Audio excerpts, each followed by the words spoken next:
And what was more? Where did you go next, in your journey? So in the beginning, it was anything different is more. Right. So first it was just like, okay, I need something different. Because you were pure capoeira for 15 years. Yeah. Okay. It's not only that I was pure, I was the known for the purity, the pure of the pure. My nickname was the missionary.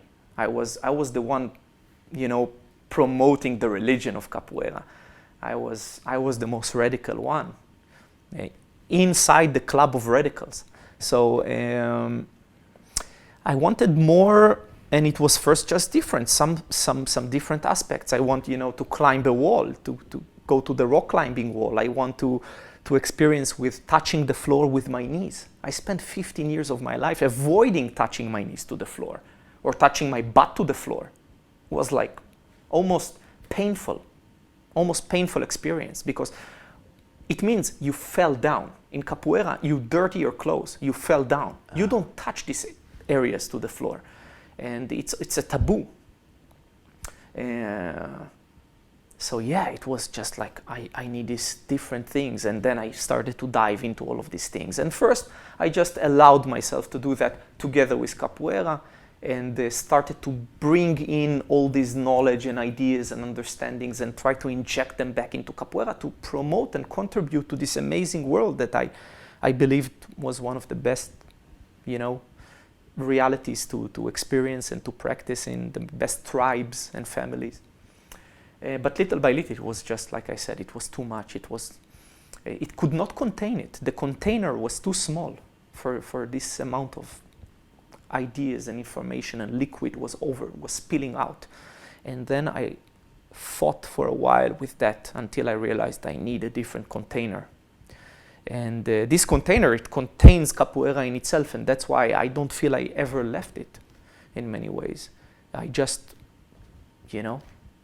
it's a little bit like saying, yeah, you're not, now you're human, you're not capoeira anymore. No, it's a bigger container. I was always human. I was always moving. I just did it I loved capoeira and I experienced that, but there is more that I love to do. And it does not take away from capoeira. It does not stop that practice and many other practices.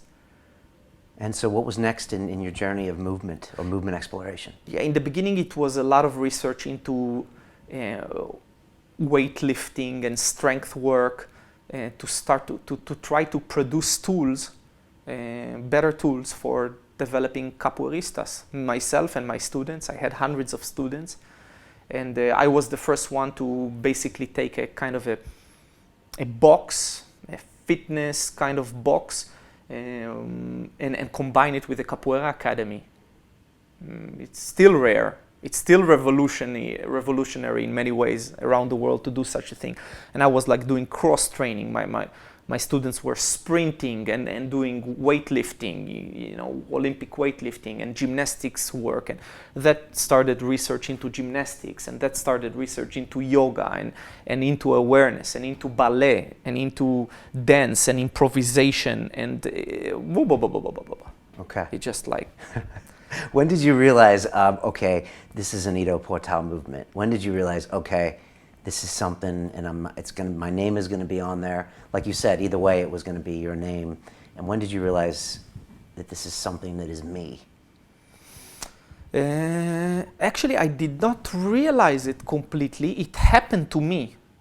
I always talked about movement. And I remember vividly, like the early years where I was just like constantly saying, anti-commercial, like just saying, we're doing just movement. And I actually kept doing that until today.